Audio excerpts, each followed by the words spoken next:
My name's Samuel. And it's Chandler, and today we're going to be talking about hysteria. So tell me, Sam, what exactly is this term hysteria? Hysteria is exaggerated or uncontrolled emotion or excitement, especially among a group of people. Hysteria happens every day with everyone. Natural human thoughts create emotion towards people, whether it's positive or negative.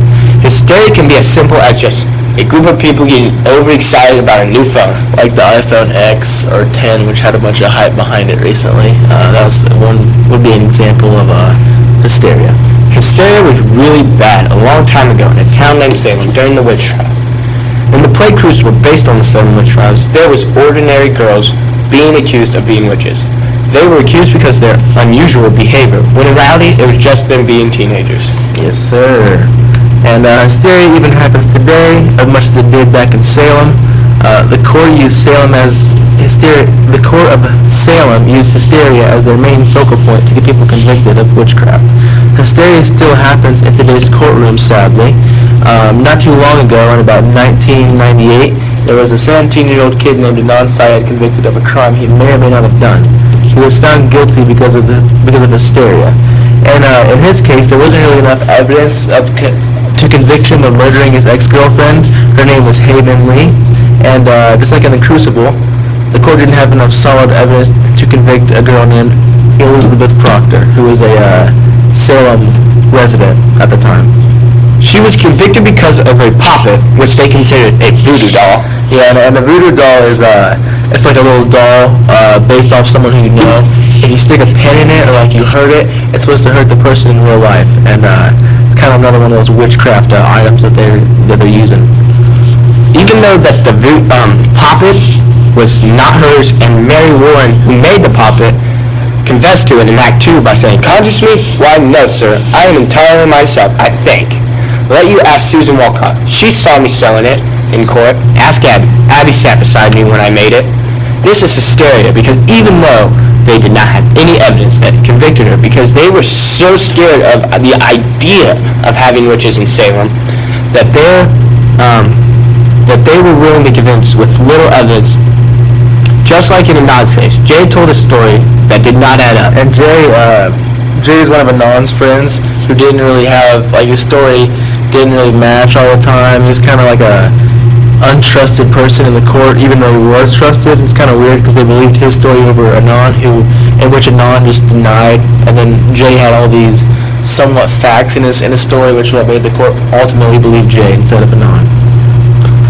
But they were so worried about getting the guy that they were not even willing to use that evidence that did not add up all the way to convict Adnan, and his story didn't really make any sense anyway. So yeah, because time didn't add up. Yeah, there were some points that did, some points that didn't.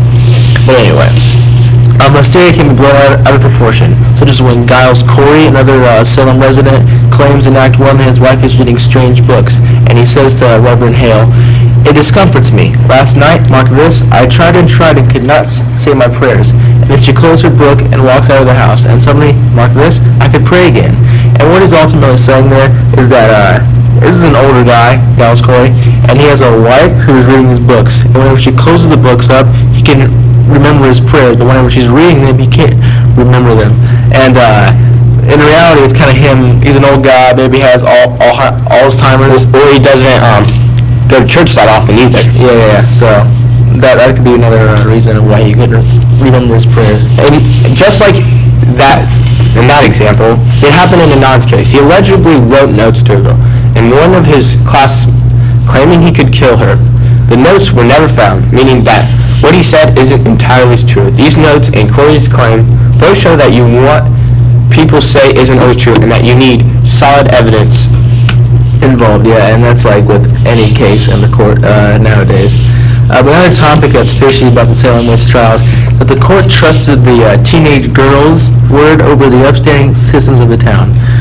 Elizabeth Proctor said to her husband in Act 2, "And folks are brought here before them, and if Abigail scream and howl and fall to the floor, the person's clapped in jail for bewitching her." At the times during the trial, the girls had the power to choose whether someone is innocent or guilty. So they're letting these teenage girls choose who has the innocent power. or guilty. Yeah. This also happened in Non's case. Trusting Jay, a kid who has known problems with the law, instead of a non, an upstanding kid in the town. They used the story to convict Anon, even though Jay's story was all over the place and did not make sense with the time. Yeah, and theory can be positive or negative, like we said before, and it all depends on what situation you're in.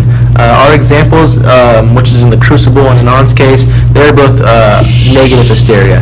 And in the Crucible, it was used to get people murdered sometime, killed, which is pretty bad, obviously.